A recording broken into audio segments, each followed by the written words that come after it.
હવામાન વિભાગની આગાહી મુજબ ગુજરાત રાજ્યમાં અને ખાસ કરીને દક્ષિણ ગુજરાત અને મધ્ય ગુજરાતમાં આગામી 48 કલાક દરમિયાન ભારે પવન સાથે ભારે અને અતિભારે વરસાદની આગાહી કરવામાં આવેલ છે। હાલની સ્થિતિએ ઉત્તર ગુજરાતની વાત કરીએ તો મહેસાણા કે બીજા કોઈ ઉત્તર ગુજરાતના જિલ્લામાં એવી કોઈ અત્યારે કોઈ આપણને આગાહી મળેલી નથી। તેમ છતાંય આ બાબતને ધ્યાને રાખી અને મહેસાણા જિલ્લા વહીવટીતંત્ર ખાસ કરીને ડિઝાસ્ટર મેનેજમેન્ટ તરફથી સંપૂર્ણ તૈયારીઓ કરવામાં આવેલી છે। તમામ તાલુકા મથકે કંટ્રોલ રૂમ ચાલુ છે।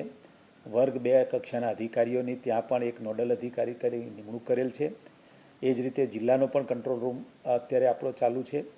મેં અગાઉ કહ્યું એમ જિલ્લા કંટ્રોલ રૂમમાં 220, 222 અને 220, 299 નંબર ઉપર કોઈપણ વ્યક્તિ જિલ્લાના કોઈપણ ગ્રામ્ય વિસ્તારના કે શહેરી વિસ્તારના કોઈપણ ગામમાં નાનો મોટો બનાવ બને તો તાત્કાલિક અહીંયા કંટ્રોલ રૂમનો સંપર્ક કરવા હું બધાને અનુરોધ કરું છું।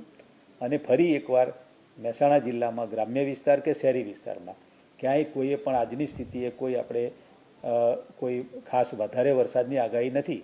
તેમ છતાં એક અગમચેતી અને તકેદારીના ભાગરૂપે વહીવટીતંત્ર તરફથી એક અપીલ કરવામાં આવે છે કે આપ સૌએ અનિવાર્ય સંજોગો હોય તે સિવાય બહાર ના નીકળવું એવી એક વહીવટીતંત્ર તરફથી અનુરોધ કરવામાં આવે છે। અને ક્યાંક વધારે પવનની વાવાની શક્યતાઓ છે તો ખાસ કરીને મોટા ઝાડ હોય, જૂના વૃક્ષ હોય, જૂના મકાનો હોય કે ક્યાંય બોર્ડ બેનર લાગેલા હોય તો એવા વિસ્તારોથી આપણે દૂર રહેવું જોઈએ એવી પણ એક અપીલ કરવામાં આવે છે। તંત્રએ તમામ તકેદારી કરી રાખેલી છે।